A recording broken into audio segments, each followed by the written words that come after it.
지혜로운 나, 또 내 집이라는 제목으로 함께 말씀을 나누도록 하겠습니다. 우리가 잘 알고 있는 바와 같이 마태복음의 5장과 6장과 7장은 산상수훈이라고 이렇게 부릅니다. 그래서 사람들은 예수님의 말씀에 또 예수님의 가르침에 엑기스다 이렇게 얘기를 합니다. 우리 한국 사람들 엑기스 굉장히 좋아하죠. 그래서 인삼도 잘 안 먹고 인삼 엑기스 내서 먹고요. 그 다음에 홍삼도 엑기스로 먹고, 그리고 뭐 약도 이렇게 농축되어져 있는 거 되게 좋아하고요. 그래서 공부도 엑기스로만 해서 요약된 거 되게 좋아합니다. 그죠? 그래서 한 학기 동안 뭐 공부한 거 다 요약하면 A4 한두 페이지로 해가지고 한 학기 채우고 싶어 하고 이럽니다. 이게 진짜 엑기스입니다. 마태복음 5장부터 6장, 7장 요 세 장이 산상수훈이라고 불리고 예수님의 가장 중요한 설교 모음으로 되어져 있습니다. 그런데 그 모든 말씀의 마지막 부분이 오늘 본문이거든요. 마지막 부분입니다. 그 말씀을 마지막 부분에 나오는 말씀이 있는데 그게 뭐냐? 좁은 문에 대한 이야기를 합니다. 좁은 문. 너희가 좁은 문을 선택해서 가라. 그리고 나서 이제 오늘 본문의 얘기가 뭐냐? 열매로 알 수 있다. 열매로 알 수 있다. 좋은 나무는 좋은 열매를 맺는 거고 나쁜 나무는 나쁜 열매를 맺는 것이라. 그래서 좋은 나무를 좋은 열매를 맺으면 그건 좋은 나무인 거예요. 아주 예쁘고 매끈매끈하고 가지가 뭐 멋있게 생겼고 막 이거 다 필요 없는 거예요. 과실수는 좋은 열매를 맺어야 좋은 나무인 거예요. 그 다음에 아무리 멋있고 뭐 이파리가 풍성하고 막 이래도 우리 여기 감나무처럼 이파리 풍성하고 뭐 엄청나지만 감 하나도 안 열리면 나쁜 나무예요. 그걸 잘 관리 못하는 무성리 목사도 나쁜 목사일지도 모릅니다. 그런데 여기에 좋지 못하면 결국에는 뭐에 쓰이느냐? 과실나무가 열매를 못 맺으면 그건 쓸 데가 하나도 없는 거예요. 예, 소나무는 남아서 뭐 되는 데라도 쓴다지만 과실나무는 못 쓰면 결국엔 찍혀서 불에 던져진다. 이게 오늘 본문에서 하는 말씀입니다. 찍혀서 불에 던져진다. 참 두려운 말씀이지요. 예, 내가 과실나무인데 좋은 과실을 맺지 못하면 찍혀서 불에 던져진다. 우리가 두려움으로 좀 받았으면 좋겠습니다. 우리가 입술로만 부르는 주의 이름이 얼마나 공허한지 모릅니다. 입술로만 부르는 그것이 다 진실되다고 하면 세상은 이미 오래전부터 바뀌었을지도 모르겠습니다. 그런데 우리가 입술로만 부르는 주님의 이름이 얼마나 공허한가 하면 21절에 주님께서 이렇게 친히 말씀하십니다. 나더러 주여 주여 하는 자마다 다 천국에 들어갈 게 아니라 다만 하늘에 계신 내 아버지의 뜻대로 행하는 자라야 그렇게 갈 수 있다. 예, 너희가 나를 주여 주여 아무리 멋있게 기도하고 방언을 하고 여러 가지 보이는 모습들이 있을지라도 너희들이 다 하나님의 나라에 가는 게 아니란다. 네가 나를 주님이라고 아무리 불러도 내가 하나님 나라에 가는 게 아니라 오히려 하늘에 계신 내 아버지의 뜻대로 행하는 사람이 하늘나라에 가는 거라.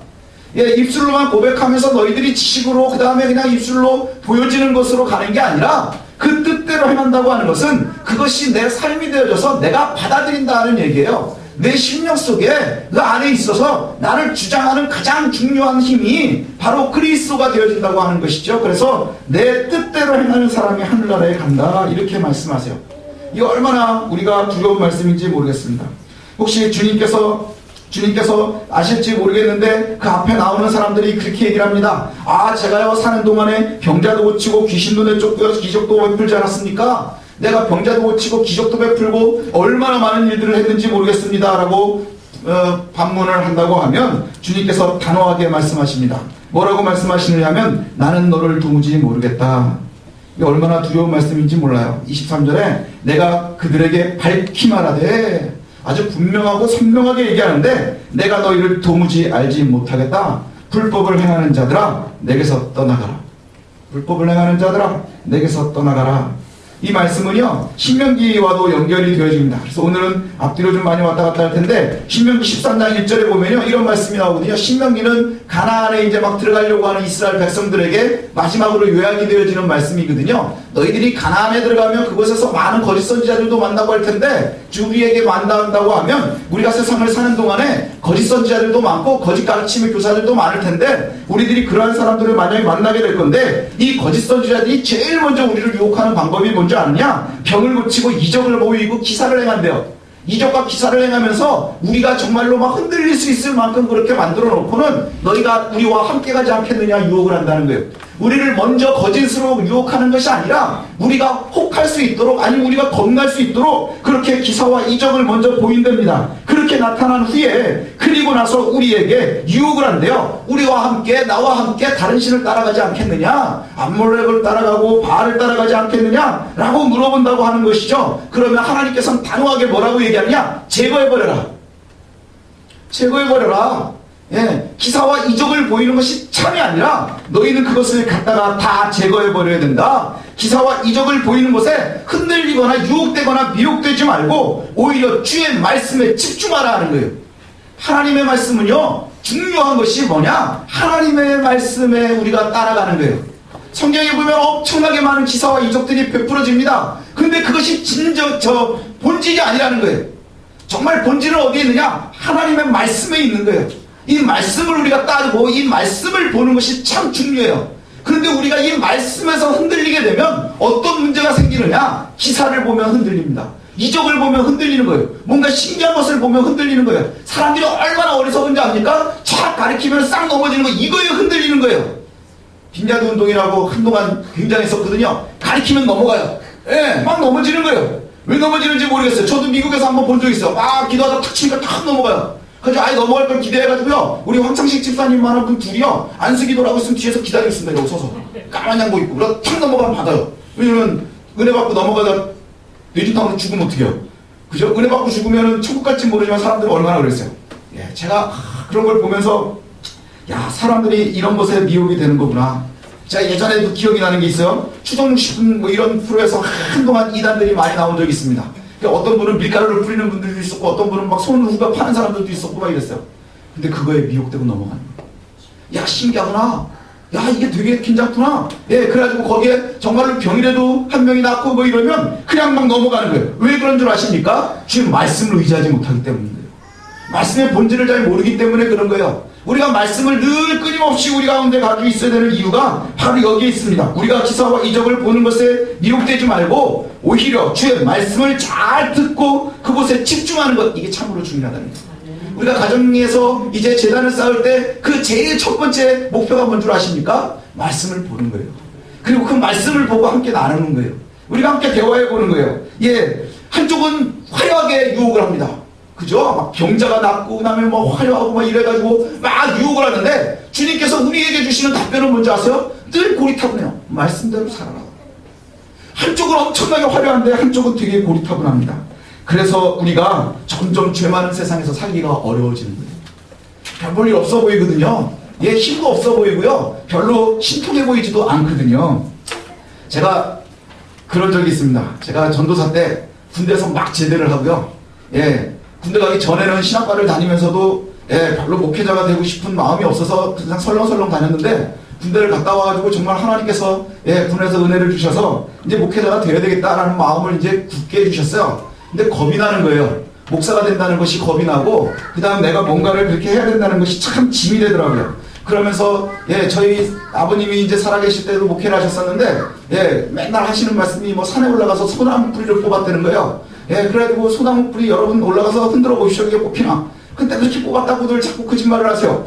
아, 그래가지고 이게 고민이 되는 거예요. 저는 아무런, 예, 체험도 없고, 제가 아무런 기사와 이적을 경험한 적도 없는데, 예, 많은 위대하신 목사님들 말씀을 보다 보면 그 안에 엄청나게 위대한 일들도 있고, 그래서 제가 늘 고민이 그거였어요. 아니, 목사가 나중에 되면 간증거리라도 하나 있어야 되지 않겠느냐. 근데 간증거리 하나 없는 거예요. 맨날 얘기하면은 뭐 11조를 했었던 얘기, 그죠? 아버지가 헌금하라고 100원 주면 10원하고 나머지 10에 9는 내 거니까.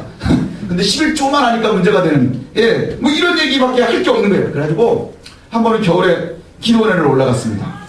이제 큰 마음 먹고 나도 소나무 뿌리 한번 뽑아보려고 이제 올라갔어요.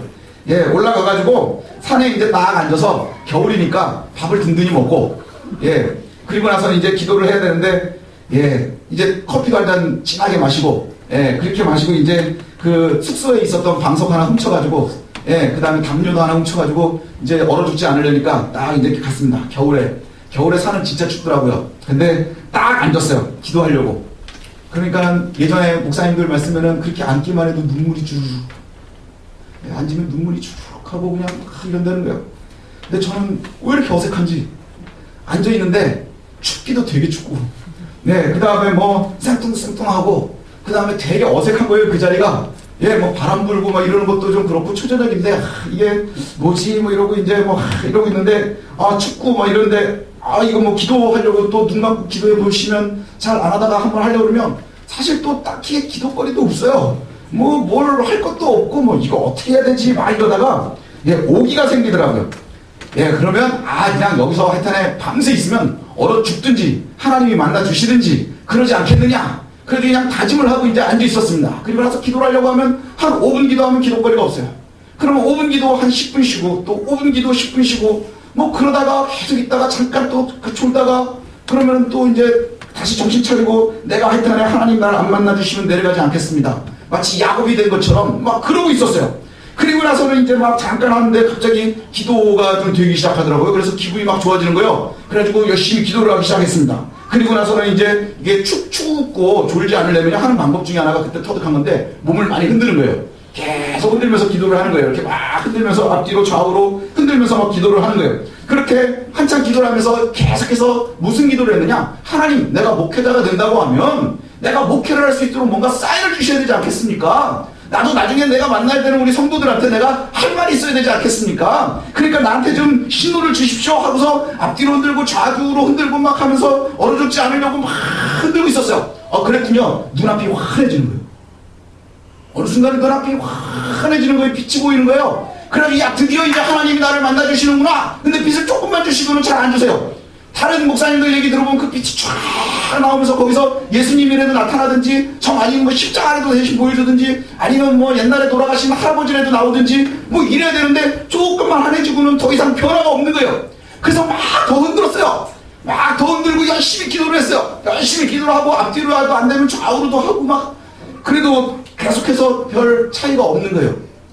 그러면 안 되는데 몰래 눈을 떠서 확인을 해봤어요. 그랬더니 그 화난 게 하나님께서 나에게 사인을 주신 게 아니고 앞산에 있었던 스키장 야간개장을 해서 불을 킨 거더라고요. 그게 눈 감고 있는데 앞에 스키장이 야간개장에 불을 갑자기 팍 켜니까 얘 눈을 딱 감고 있었는데 약간 환해진 거예요. 그래서 야, 하나님이 오시나 보다. 근데 눈을 뜨고 보니까 하얀 서론에 막 사람들 내려오고 그래서 얼어 죽을까봐 방으로 들어왔어요.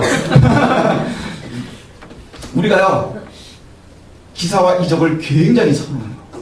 근데요 하나님께서 은혜 주신 건 뭔 줄 아십니까? 예, 그렇게 죽어가지고 있다가 방에 들어와가지고 그냥 자기 억울해서 누가복음을 읽고 있었는데 거기서 하나님이 은혜를 주시더라고요. 예, 사람들이요 얼마나 어리석은지 모릅니다. 하나님께서 늘 우리와 함께 하시고요 우리에게 동행하시면서 말씀으로 늘 우리에게 주시거든요. 근데 사람들은 늘 확인하고 싶어하는 거예요. 뭘로요? 기사와 이적으로 환해져서 예수님이 나한테 내려오기를 기다리는 거예요. 아니면은 뭐 저기 주변에 있는 사람 지나가던 사람 아픈 거라도 낫기를 원하는 거예요. 근데 얼마나 사람들이 그런 것에 예민하고 어리석은지 모릅니다. 제가 라디오를 듣다가 사연이 소개가 되는데 이것도 너무너무 재미있었어요. 어떤 여자가 남자를 갖다가 이제 사귀고 싶어 했는데 킹카를 만난 거예요. 킹카가 너무 이제 능력도 있고 사람도 이제 성실하고 되게 차분하고 뭐 막 그랬대요. 그래가지고 이 남자친구랑 이제 사귀기 시작했는데 100일이 된 거예요. 이 여자가 이제 기대를 하기 시작을 했습니다. 100일이면 뭔가를 해주지 않겠느냐. 이 100일은 우리나라에서 굉장히 중요한 날이잖아요. 얼마 전에 보니까는 그 얘기를 하더라고요. 수능이 100일을 남으면은 엄마들은 절이고 교회에 가가지고 기도하고 애들은 술 먹으러 간대요. 100일주 먹으러. 그러니 뭐가 되겠느냐 뭐 이런 얘기를 하는데 하여간에 100일이 되게 중요한 날입니다. 그래서 이제 전화가 오겠지 뭐 이러고 아침부터 기대를 하고 있었는데 아니나 다를까 퇴근 시간이 다 되니까 남자친구한테 전화가 왔대요. 오늘 좀 만나면 안 되겠느냐. 그래서 왜 안 되겠어요? 그래 좀 만나려고 이제 딱 커피숍에 가서 기다리는데 예, 딱 기다리는데 밖에 잘 보이는 쪽 그러니까 밖에가 이제 유리창으로 돼 있으니까 잘 보이는 쪽을 보고 앉아 있었대요. 좀 일찍 나가가지고 그랬더니 남자친구가 오는데 한 손에 딱 꽃다발을 들고 한 손에 딱 이 저기 조그마한 박스를 하나를 탁 들고 이러고 오더래요. 천사 같더래요. 네, 천사가 걸어오는 줄 알았다는 거예요. 그래가지고 딱 나와서 이제 앉아있는데 꽃을 딱 내미는데 꽃보다는 박스에 눈이 가더래요. 예, 박스에 눈이 가더래요. 꽃은 뭐 있어도 그만 없어도 그만 막 그런데 예, 꽃을 딱 주는데 그때는 감동이 잘 안 됐는데 예, 그리고 나서는 조금 얘기하다 참 이러고서 딱 또 박스도 주더래요. 조그마한 박스를 하나를 주길래 너무너무 감동을 한 거예요. 예, 그래가지고는 이걸 지금 여기서 열어봐도 돼? 그랬더니 뭐 열어봐 그러더래요. 그래가지고는 너무너무 이쁘고 막 이래가지고 거기서 쫙 열었답니다. 열어가지고 쫙 봤더니 예, 하갈 1000개가 적혀있더래요. 하갈이라고 이렇게 적은 거를 갖다 1000개를 갖다 하면서 이거 내가 100일 동안 직접 적은 거야 이러더래요. 가지고 그날 너무 실망을 했다고. 손수 접은 하갈 1000개. 무슨 양조장도 아니고 뭐 그런 얘기를 하는 거예요. 마음은 우리가 별로 중요하지 않은 것 같아요. 늘 확인하고 싶어 하거든요. 그죠? 늘 확인하고 싶어 합니다. 예. 이거는 그냥 보통 사람들만 그러는 건 아닌 것 같아요. 예, 어떤 목사님이 저하고 잘 아시는 목사님이 그러시더라고요. 그 목사님은 사모님이 아직도 나를 사랑하는지를 언제 아느냐 그랬더니 장롱을 착 열었을 때 잘 다려진 셔츠가 쫙 걸려있으면 그걸 보면서 아직도 나를 사랑하는구나 하고 확신을 한답니다. 또 여자들은 100마디의 말보다 반짝이는 거 하나가 사랑을 확신하게 해준다고 그렇게 얘기를 합니다. 굳이 반짝이지 않을 거면 백 하나면 된다 뭐 이런 얘기를 자꾸 하더라고요. 예, 우리가요 마음은 집중한다고 얘기하지만 우리가 그래요. 우리의 신앙도 마찬가지예요. 반짝이는 거 보고 싶어 하고요. 명품백을 갖고 싶어 하고요. 뭔가 다른 선물을 갖고 싶어 하는 거예요. 근데 주님께서 우리에게 늘 말씀하시는 건 뭐예요? 내가 내 말대로 따라 행해라. 그러면 내가 너와 함께 하겠다는 거예요. 예, 자꾸 기사와 이적을 갖다 요하는 것이 아니라 하나님께서는 이미 우리에게 길을 가르쳐주고 계시는 거예요. 우리는 뭔가 보여지는 화려함 이걸로 확신하고 싶어 하지만 우리의 그것은 가벼움 때문입니다. 우리가 그저 얄팍한 우리의 신조나 신념이나 지식이나 사람들 앞에서 자랑하고 싶어 하는 것 그게 다라는 거예요. 예, 그런데 정말로 중요한 것은 뭐냐? 하나님의 말씀을 따르는 거예요. 하나님의 말씀을 따르는 것. 사무엘상에 보면 우리가 잘 알고 있는 말씀이 나옵니다. 순종이 제사보다 낫고 듣는 것이 수양의 기름보다 낫다. 이 말씀을 합니다. 이 말씀이요 굉장히 무서운 얘기예요. 왜냐하면 사울이 하나님께서 아말렉을 진멸하라 이런 이제 명령을 내셨어요. 그래서 사울이 이제 전쟁에 나가서 아말렉과 전쟁을 하기 시작을 합니다. 그런데 아말렉은 악한 종자라. 그래서 하나님께서 뭐라고 명령을 하셨냐면 남녀, 노, 소, 동물들까지 하나도 남김없이 다 진멸해버려라. 아예 싹 다 씨를 말려버려라. 이런 전쟁을 갖다가 명령하셔서 전쟁을 시작을 했습니다. 그래서 하나도 남김없이 해라. 그리고 하나님께서 사울과 함께 해주셔서 전쟁에 승리를 했어요. 근데 문제는 어디서부터 생겼느냐? 사무엘이 나중에 소식을 듣고 나서 보니까 어떤 일이 벌어졌느냐? 사울 왕이 아말렉 왕 아각을 살려놓은 거예요. 아말렉 왕 아각을 살려놨고 그 다음에 짐승들도요 별 볼 일 없는 거, 병든 거, 좀 안 좋은 거 이런 것만 다 없애버리고 좋은 거, 실한 거 이런 건 다 살려놨어요. 그리고는 그걸 갖다가 쫙 가지고 들어옵니다. 사무엘이 고민하다가 사울을 찾으러 갔어요. 사울을 찾으러 갔더니 사울이 뭘 얘기하느냐 하면 만나러 간 곳에는 없어요. 벌써 자기를 위해서 기념비를 딱 세워놓고 그리고 다른 곳으로 길갈로 내려가 버렸어요. 구약에 나오는 기념비는 어떨 때 세우는 거냐 하면요 하나님께서 나와 함께 하셨음에 대한 증거로 세워놓는 돌무더기예요. 요단을 갖다가 하나님이 갈라놓으셨을 때 그때에 가서 제단을 쌓았고요. 그 다음에 아브라함과 하나님이 함께 하셨을 때 그곳에 쌓았고요. 야곱이 하나님과 만나서 씨름해서 이긴 그곳에 또 쌓았고요. 그 제단을 쌓고 기념비를 세우는 것은 하나님이 우리에게 은혜를 주셨기 때문에 쌓는 거예요. 그러니까 하나님께서 주신 은혜를 우리가 보는 건데 사울은 전쟁에서 승리한 후에 아각을 살려놓고 그리고는 자기를 위해서 기념비를 세워놨대요. 그리고는 나중에 사무엘이 찾아가서 사울을 만났습니다. 너 왜 하나님 말씀 안 듣고 이렇게 했느냐? 그가 뭐라고 하는 줄 아세요? 내가 하나님 앞에 제물을 드리는 게 더 좋을 것 같아서 아주 참하고 씨한 건 다 가지고 왔습니다. 내가 이걸로 하나님께 제사를 드리려고 했습니다. 그때에 하는 말이 이거예요. 순종이 제사보다 낫고 듣는 것이 기름보다 낫다. 순종하는 것, 하나님의 말씀을 따라가는 것, 이게 화려한 제사보다도 훨씬 낫다는 거예요. 그 다음에 주의 말씀을 듣는 것이요 제물로 드려지는 기름보다도 낫다는 거예요. 헌금을 많이 하고 열심히 봉사하는 것 이것보다 더 중요한 게 뭐예요? 하나님의 말씀을 청종하는 거예요. 그 다음에 우리가 정말로 화려한 제사를 드리는 것보다 더 중요한 게 뭐예요? 하나님의 말씀을 우리가 순종하는 거예요. 순종과 듣는 것 이것이 참으로 중요하다고 하는 것이죠. 저 한 목사님이 그리고 나서는 그러시는 거예요. 개척을 하고 나서 이제 굉장히 부흥을 많이 한 교회가 있어가지고 세미나를 해가지고 오신 목사님이 계시는데 어떤 권사님이 자랑을 하시더라고요. 권사님이 돈도 많고 막 이런 권사님이 있는데요. 그 권사님이 1년이면은 저기 봄에 한 번, 가을에 한 번 양복을 해주신다는 거예요. 그래가지고 그런 권사님도 있구나. 그리고는 돈이 많아가지고 차를 바꿀 때 목사님 차도 같이 바꿔준대요. 그래가지고 막 목사님들이 아니 뭘 무슨 자랑을 저렇게 하지? 근데 자기는 이 권사님을 싫어한대요. 아니 1년에 양복 2번씩 해주고 차 바꿀 때마다 자기 걸 바꿔주고 막 이러는데 왜 그래요? 말을 안 듣는데요. 말을 안 듣는데요. 교회에서 있는 곳마다, 사람이 있는 곳마다, 그분이 가는 곳마다 분란이 일어나고 그분이 가는 곳마다 난리가 난대요. 예, 양복도 없었으면 좋겠고 차도 안 줬으면 좋겠대요. 그러면서 하시는 말씀이 이거예요. 순종이 제사보다 낫고. 예, 근데 우리가 꼭 기억하십시오. 우리가 정말로 순종이 제사보다 낫고 수양의 기름보다 듣는 것이 나은 거예요. 이 말 이후에 나오는 결과가 뭔지 아십니까? 하나님께서 사무엘에게 그렇게 말씀하신 후에 더 이상 사울을 포기하셨어요. 그리고 이 말을 마지막으로 사무엘이 더 이상 사울을 만나지 않습니다. 그리고 내가 너의 왕 삼은 것을 포기했다 이렇게 말씀하세요. 무엇 때문일까요? 순종하지 않았기 때문에, 하나님의 말씀을 듣지 않았기 때문에 그렇습니다. 늘 말씀에 비추어가면서 살아가야 되는 것이 바로 우리들입니다. 그리고 우리가 그러한 삶을 살아가려고 할 때마다 멋져 보이지가 않는다는 데 문제가 있어요. 폼나 보이지 않는다는 데 문제가 있어요. 우리 속된 표현으로 가오가 안 산다는 데 문제가 있는 거예요. 늘 고리타분하고 별 볼 일 없고 따분하고 지루하고 별로 신뢰가 가지 않는 듯한 삶을 우리가 살아가야 된다는 거예요. 화려한 신앙이 아니라 고리타분한 신앙이에요.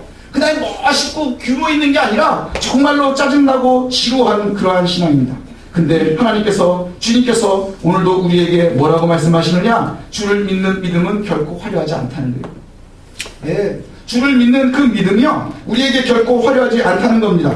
우리는 복잡하고 위험한 마지막 시대를 살아가면서 흔들리지 않는 것이 중요해요. 고리타분하고 뭐 이렇지만 우리가 화려하지는 않지만 그럼에도 불구하고 흔들리지 않는 믿음이 중요한데, 그 흔들리지 않는 믿음을 많은 말씀 후에 마지막 결론으로 뭐라고 말씀하시느냐 하면, 세상에는 지혜로운 사람이 있고 어리석은 사람이 있대요. 지혜로운 사람과 어리석은 사람이 있고요. 성경은 늘 그렇게 비교를 합니다. 지혜로운 사람, 어리석은 사람, 복된 사람, 복이 없는 사람. 그런데 모든 사람들은 지혜로운 사람들이 되고 싶어 합니다. 그렇죠? 지혜 없는 사람이 되고 싶은 사람은 아무도 없을 거예요. 그리고 복이 있는 사람이 되고 싶어 합니다. 늘 복과 함께 살기를 원하죠. 그런데 복과 지혜에 연결되어져 있는 말씀들을 보면 제일 유명한 말씀이 시편 말씀이에요. 시편 1편에 보면 뭐라고 되어 있습니까? 복 있는 사람은 악인의 꾀를 따르지 않는답니다. 복 있는 사람은 악인의 꾀를 따르지 않고요, 죄인의 길을 가지 않는답니다. 오만한 자리에 있지 않는답니다. 그러면서 하시는 말씀이 뭐냐? 오직 여호와의 율법을 주야로 묵상한다는 거예요. 여호와의 율법을 주야로 묵상하는 게 뭐가 복이 있는 거예요? 여호와의 말씀을 주야로 묵상하는 게 그게 무슨 복이에요? 그런데 그것을 즐거워하는 사람이 복된 삶이라는 거예요. 하나님의 말씀 가운데 늘 젖어 사는 사람, 이것을 갖다가 주님이 우리에게 요구하고 계시는 거예요. 우리 앞에 주변에 나올 때 죽은 사람이 다시 살아나고 병자가 일어나고 이것이 중요한 것이 아니라 우리가 늘 소망 가운데 주의 말씀을 따라가면서 살아갈 수 있는 것, 이게 바로 복된 삶이라고 하는 거예요. 주의 말씀을 따라가는 것, 우리가 정말로 하나님의 복이 거하는 것은 죄의 길에 가지 않고 오만한 자리에 들지 않으려, 그러려면 우리가 여호와의 율법을 늘 주야로 바라봐야 되는데요. 하나님의 말씀이 우리에게 뭐라고 얘기하는지를 알아야 되는데 알지도 못하면서 따라가려고 하는 거, 이게 얼마나 어리석은 일인지 몰라요. 가끔 가다가 뭐 독서 토론이다 뭐 이런 거 하다가 보면요, 어떤 사람들이 제일 화가 나는 줄 아세요? 이제 발표 같은 거를 이렇게 학생들 시키면요, 안 읽었어요. 여기서부터 여기까지 공부해가지고 와가지고 발표해라 그러면 말은 잘해요. 내용은 모르는데 하여튼 엄청나게 말을 잘해요. 이 제일 위험해요. 한참 말을 잘해가지고 반응이 좋으면요, 자기가 잘하는 줄 알아요. 근데 문제는 뭐냐? 아는 게 없다는 거예요. 남는 게 없다는 거예요. 예. 공부를 못하는 애들이 그렇거든요. 예. 학교에서 수업 시간에 듣고, 그 다음에 학원 가서 미리 듣고, 그리고 학교에 가서 다시 들어보면 뭔가 한번 들어본 거라 다 아는 줄 알아요. 그죠? 여러분들 경험 별로 없으시죠? 저는 많아요. 예, 미리 이제 선행한다 그러고 이제 뭐 하는데 그때도 열심히 안 하니까 그냥 들어보는 거예요. 옛날에 한번 들어본 거니까 아는 것 같아요. 그리고 학교에 가서 딱 들으면 이전에 학원에서 들은 거니까 아는 것 같아요. 근데 시험을 풀으려고 그러면 하나도 못 풀어요. 예, 주소는 들었는데. 근데 우리가 신앙생활을 그렇게 하는 거예요. 내가 하나님의 말씀을 따라가지 않으니까 어디서 주소 들은 적은 있는 것 같아요. 내가 뭐 알아도 듣는 것 같아요. 그래서 내가 다 알고 있는 것 같아요. 그런데 정말 실전에 가면 아는 게 하나도 없는 거예요. 내가 따라가야 될 말씀이 하나도 없는 거예요. 우리가 정말로 하나님의 말씀대로 살아야 된다는 것이 이거예요. 우리의 자녀들도 그렇게 키워야 되고요, 우리의 가족도 그렇게 이끌려 가야 되고요, 하나님의 말씀을 따라가는 것, 이게 우리들에게 가장 중요한 말씀이거든요. 마태복음 16장에 보면 아주 유명한 얘기가 나오죠. 베드로가 신앙 고백을 합니다. 아주 기가 막혀요. 이 사람은요, 하여튼간에 뭐 아니면 도예요. 그저 엄청 혼나든지 엄청 칭찬받든지 주님은 그리스도십니다. 그리고 살아계신 하나님의 아들입니다. 이 고백 후에 어떤 일이 벌어지는지 아세요? 내가 너를 시몬아 내가 복되다. 시몬아 네가 복되대요. 아니 우리도 다 알아요. 우리 애들도 외우고 이거 금방입니다. 주는 그리스도시요 살아계신 하나님의 아들입니다. 그런데 그 고백이 복되대요. 그 고백에 복되대요. 그리고는 내가 그것을 알게 된 건 너의 혈육이 아니라 하나님께서 알게 하신 거예요. 우리가 그냥 요절로 외워서 아는 게 아니라 이것이 신경 속에서 우러러 나와야 되는 거예요. 그래서 이 우러나오는 그 말씀이 우리를 복되게 이끌어 가는 거예요. 그것이 우리가 혈육을 따르는 게 아니라 하나님께서 우리에게 알게 하셨대요. 그래서 이제 그 믿음 위에 내가 교회를 세우겠다. 어마어마한 얘기 아닙니까? 이 믿음 위에 교회를 세우겠다. 너의 지식이나 경험이나 상황이나 이런 것이 너에게 이런 걸 알게 하는 게 아니라 하나님의 말씀을 내 지식이나 그 다음에 오랫동안 했었던 신앙의 습관이나 네 짬밥이나 이런 것들이 너에게 알게 하는 것이 아니라 하나님께서 알게 하신대요. 말씀이 지금까지 따라다니면서 들었던 말씀이 그 혼나기도 많이 혼나고 아주 주책바가지였었던 그 베드로가 예수님과 따라다니면서 3년 동안을 따라다닌 그 말씀이 그 속에 남아서 뿌리가 심어져서 하나님께서 그것을 알게 하셨대요. 그래서 가장 완벽한 복음의 고백을 하는 거예요. 주는 그리스도십니다. 살아계신 하나님의 아들입니다. 어디에서부터 시작이 되나요? 예수님 병 고치는 걸 보고 그렇게 했을까요? 아니요. 주님이 그렇게 말씀하셨거든요. 내가 길이라 양의 문이라 나로 말미암지 않고는 아무데도 못 간다. 주님께서 반석 위에 집을 짓는 사람, 오늘 본문으로 돌아오면 반석 위에 집을 짓는 사람이 지혜로운 사람이랍니다. 그죠? 왜 그럴까요? 반석 위에다 집을 지으면 비가 많이 와도 홍수가 와도 바람이 많이 불어도 흔들리지 않기 때문입니다.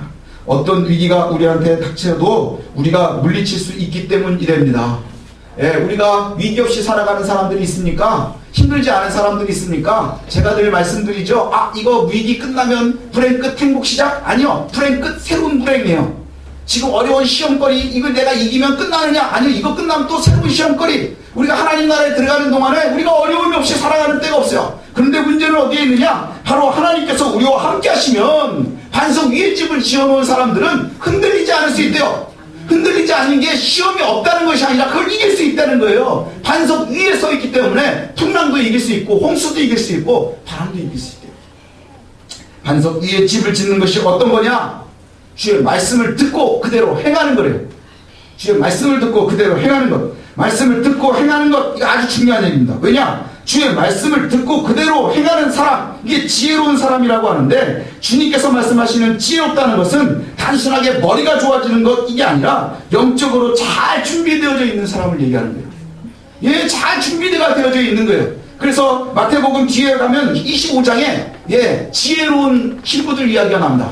10처녀가 신랑을 기다리고 있는데 반은 등만 준비했고 반은 등과 기름을 같이 준비했답니다. 함께 기다리고 있다가 지혜로웠었던 사람들은, 지혜로운 사람들은 신랑과 함께 잔치에 참여하지만 기름만 준비했었던 어리석은 이들은 준비하지 못했기 때문에 신랑과 함께 하지 못하는 거예요.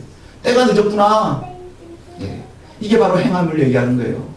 기름까지 준비하는 것, 우리가 행함을 따라가는 것. 또 13장 뒤에 가면 이런 이야기가 나옵니다. 밭에 숨겨져 있는 보화를 찾았어요. 어떤 사람이 막 밭을 갖다가 빌리다가 그 다음에 그 보화가 숨겨져 있는 것을 보고 이 사람이 뭘 하죠? 내가 가지고 있는 것을 다 팔아서 그 밭을 삽니다. 왜? 그 숨겨져 있는 보화가 중요한 것을 알기 때문에. 바로 이것이 지혜 있는 사람들의 모습이라는 거예요.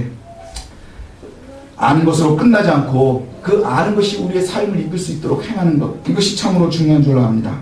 이 모든 비유는 하나님 나라와 연관이 되거든요. 지혜로운 사람은요, 하나님의 나라를 소망하고 소유한 사람입니다. 이 땅에서 많은 돈을 벌고 많은 명예를 쌓는 것, 이게 지혜로운 사람이 아니라 정말로 영적으로 깨어있는 사람, 그래서 반석 위에 집을 지은 사람, 말씀을 듣고 그대로 행하는 사람, 행함인을 위해서 끝없이 말씀을 또 읽고 묵상하는 사람, 이 사람들이 지혜로운 사람이고 복 있는 사람이라는 거예요. 저와 여러분들도 이러한 길을 가야 될 줄 압니다. 어리석은 자들은 그런 걸까요? 듣지도 않는 사람, 들어도 그냥 흘려보내는 사람, 그죠? 듣지 않는 사람, 하나님의 말씀과 상관이 없는 사람, 듣고도 그냥 아는 듯 알고 그 다음에 행하면 따로 사는 사람들, 내가 지혜로우면 내 집을 반석 위에다가 세우겠죠.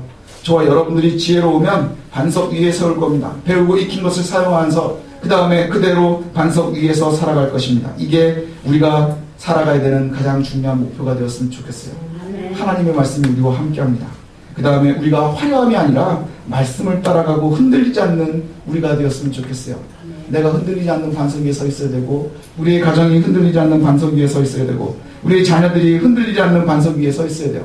세상에 권세가 가능하느냐, 아니면 명예가 가능하느냐, 재물이 가능하느냐, 아니요, 말씀대로 행하는 데 있습니다. 화려하진 않아요. 그 옛날에도 그랬죠. 많은 사람들이 화려함과 그것으로 유혹을 합니다. 그러나 말로 가르치는 것, 이것이 아니라 정말로 하나님의 말씀을 따라가는 저와 여러분이 되었으면 좋겠습니다. 마지막으로 한 가지를 더 말씀을 드리면, 그냥 말로만 가르치는 거에는 한계가 있어요. 신앙은요, 말로 가르칠 수가 없어요. 예, 신앙은 말로 가르칠 수 없습니다. 예, 말로 가르치는 건 뭐냐? 지식 전달은 말로 하는 거예요. 학교에서 선생님들이 지식 전달은 말로 하는 거예요. 그러나 신앙은 본을 보이는 거예요.